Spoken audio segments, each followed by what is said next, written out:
नमस्ते दोस्तों।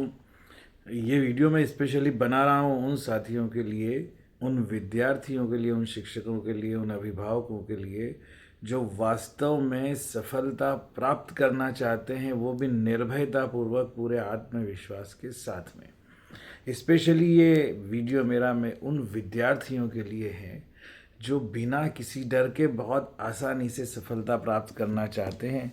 आसानी का मतलब ये नहीं कि कुछ किए बिना सफलता मिल जाएगी।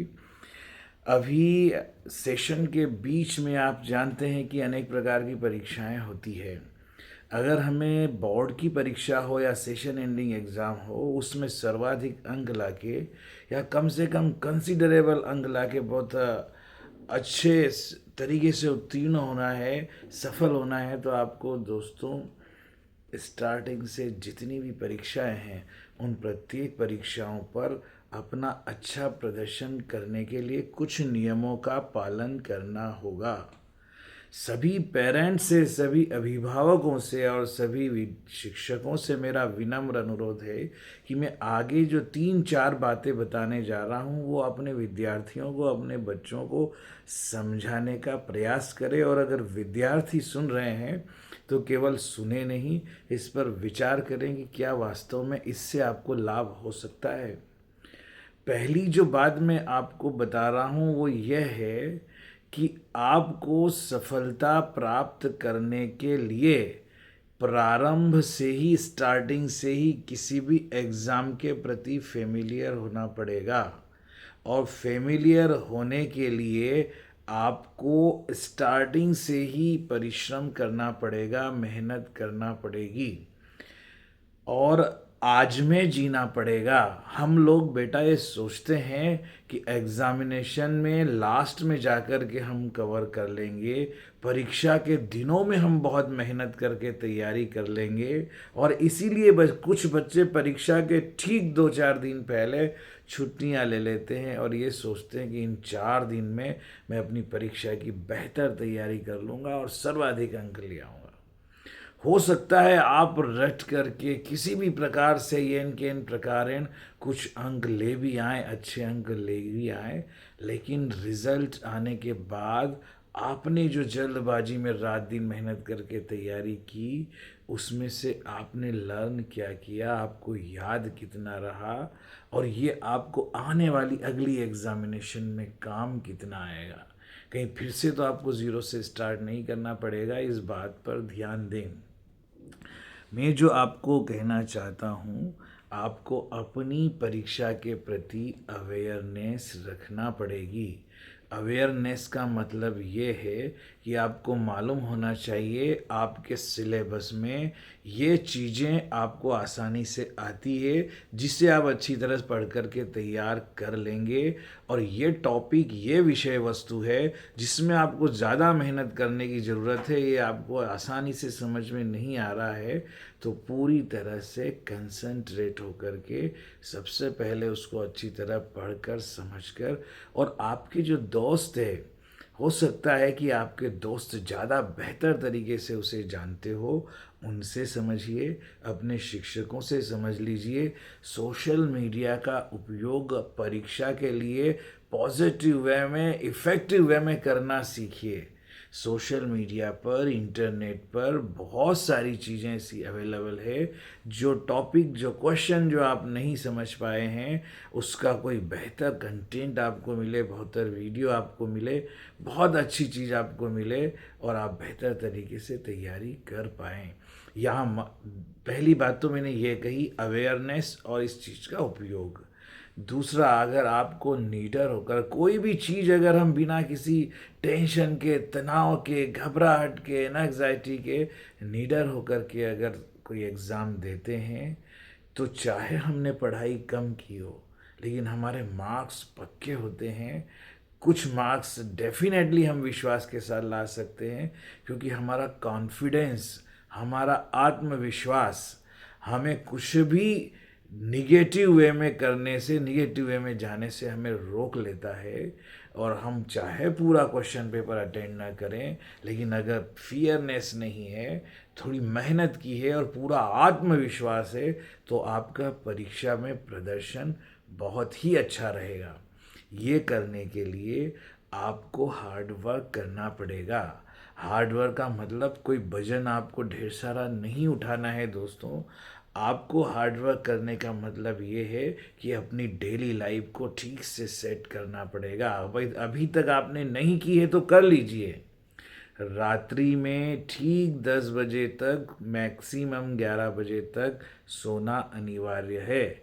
11 बजे अगर आप सो जाते हैं या 10 से 11 के बीच में, तो 5 से 6 बजे तक हर हाल में उठ जाइए और दैनिक कार्यों से निवृत्त होकर के अपने परीक्षा के कंटेंट को अर्जुन के आँख की तरह दृष्टि लगाते हुए, जैसे अर्जुन ने चिड़िया की आँख पे अपना तीर चलाया था और सही निशाने पे लगा था, उसी तरह से आपको परीक्षा की दृष्टि से इम्पोर्टेंट कंटेंट को इतना ध्यान से पढ़ना है, समझना है।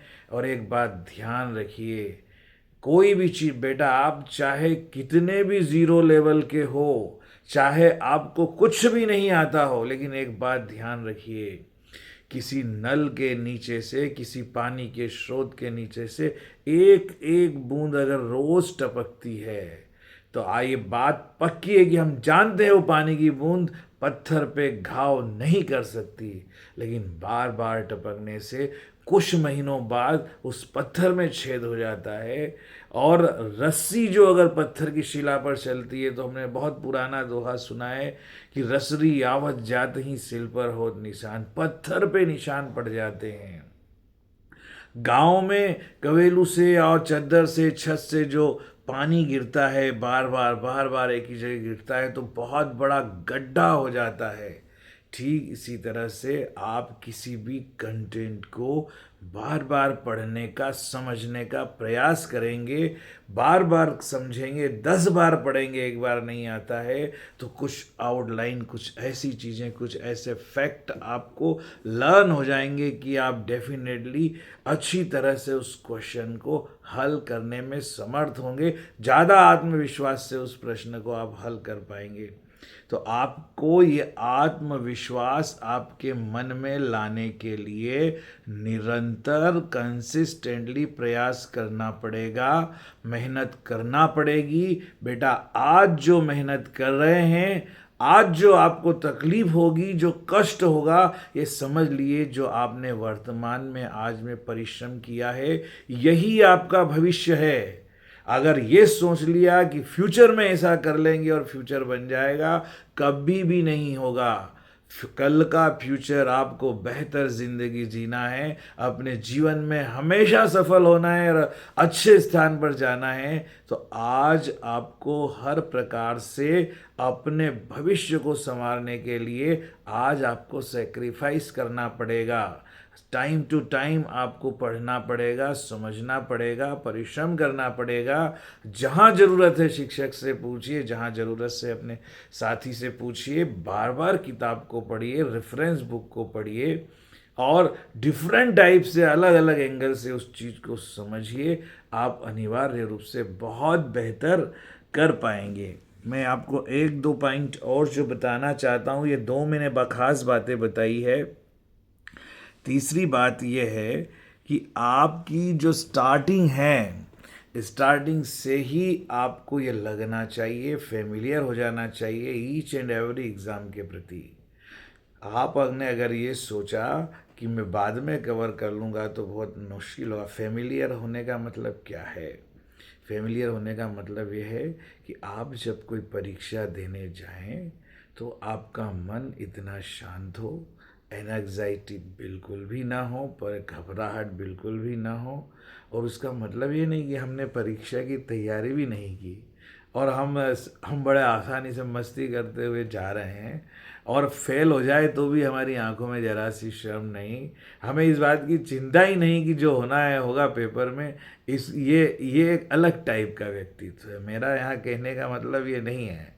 मेरा कहने का मतलब है कि आप अपनी की गई मेहनत के प्रति, तैयारी के प्रति ये संतुष्ट हो कि मैंने इस परीक्षा को देने के लिए पूरी मेहनत की है और जितना समय मिला, जब से मुझे समझ में आया, मैंने अपने आप के साथ न्याय किया है। आप अगर खुद अपने आप के साथ जस्टिस करेंगे, न्याय करेंगे, तो दुनिया की कोई ताकत आपके साथ इनजस्टिस नहीं कर सकती। इसलिए जो बीत गया सो बीत गया, जो हो गया वो हो गया। आज सोचिए कि आज आप किस जगह पर है। जिस जगह पर है, जितनी तैयारी है, वहीं से आप अपने 24 आवर्स का सही उपयोग कीजिए। सुबह उठते ही अर्ली मॉर्निंग पढ़ाई कीजिए। और विद्यालय में जा रहे हैं तो बहुत अच्छी बात है, और विद्यालय में नहीं जा रहे हैं, लीव है, छुट्टी है और आप घर पे हैं, तो प्रत्येक अवकाश का, प्रत्येक छुट्टियों का इस तरह से उपयोग कीजिए जिससे कि आपका आज आपका बेहतर भविष्य बन सके।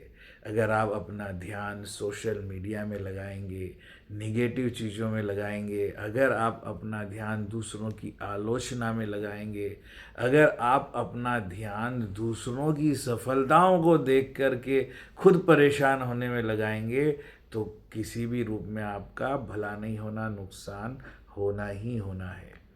इसलिए आप चाहे आज किसी भी जगह पे हो, आप बहुत बेहतर लाइफ जीना चाहते हैं, जीवन की हर परीक्षा में सफल होना चाहते हैं, तो संघर्ष करने को, मेहनत करने को अपना स्वभाव बना लीजिए। अपना स्वभाव अगर आप परिश्रम को बना लेंगे तो तनाव दूर भाग जाएगा। जो आत्मविश्वास के साथ, कॉन्फिडेंस के साथ थोड़ा कष्ट झेल करके आगे बढ़ता है, दुनिया उसके पीछे चलती है। उसका एक ही कारण है कि आपको मैं बताऊं कि जिंदगी में आप सोच लीजिए कौन ऐसा व्यक्ति होगा जिसे सफलता बनी बनाई मिली, जिसे सफलता एकदम शॉर्टकट से मिली। अपनी माँ से एक बार पूछ कर देखिए, अपने पिता से एक बार पूछ कर देखिए कि आपको बेहतर लाइफ देने के लिए या उन्होंने जिस जगह पहुँचे हैं उस सक्सेस के लिए क्या परिश्रम किया था, या सब कुछ ऐसे ही मिल गया। माँ से पूछिए कि माँ, तुम्हारी ज़िंदगी का सबसे बेहतर दिन कौन था जब आपको अपने आप पे गर्व हुआ होगा कि मैंने दुनिया में कुछ बेहतर किया है। आपकी माँ का एक ही जवाब होगा कि बेटा, जिस दिन तुझे जन्म दिया था, जिस दिन मैंने एक जीवन जीता जागता धरती पर उतारा था, उस दिन वो मेरी ज़िंदगी का सबसे बेहतर दिन था। और सबसे ज़्यादा कष्ट भी माँ ने उसी दिन झेला था। मतलब कष्ट के बिना सृजन नहीं होता, कष्ट के बिना सक्सेस नहीं मिलती, कष्ट के बिना नया जीवन नहीं मिलता, कष्ट के बिना रिफॉर्म नहीं होता, ट्रांसफॉर्म नहीं होता। कष्ट देखेंगे, आज भोगा हुआ थोड़ा सा कष्ट, थोड़ी सी तकलीफ, थोड़ा सा परिश्रम कल आपका जीवन संवार देगा। आपको कभी जब स्वभाव आपका मेहनत करना, परिश्रम करना, जिज्ञासा वाला और जानने की इच्छा रखने वाला बन जाएगा, तब आपके लिए, जिन लोगों के लिए दूर से देखने पे वो कष्ट है, वो आपके लिए आपका स्वभाव बन जाएगा। कष्ट कभी कष्ट नहीं रहेगा और आप वैसे ही सफलता प्राप्त करेंगे जैसे कि अर्जुन को चिड़िया की आंख दिखाई देती थी। बाकी लोगों के लिए बहुत तकलीफ वाली बात थी, निशाना आसान नहीं था, लेकिन वो अर्जुन का स्वभाव था, उसके लिए बड़ी सामान्य बात थी। यही बात है, जो स्टार्टिंग से परिश्रम करते हैं, सक्सेस उन्हें ज़रूर मिलती है। वीडियो थोड़ा सा बड़ा हो गया है, लेकिन आपको कुछ भी इसमें समझ में आया है, मेरा दावा है अगर आप इसको समझ करके ठीक से आगे बढ़ने का प्रयास करेंगे, सफलता आपके चरणों को चूमेगी। मैं लास्ट में यही कहना चाहता हूँ कि पंखा भी बिना हिलाए डुलाए हवा नहीं देता, तो विद्या तो बिना आसानी से नहीं आ सकती।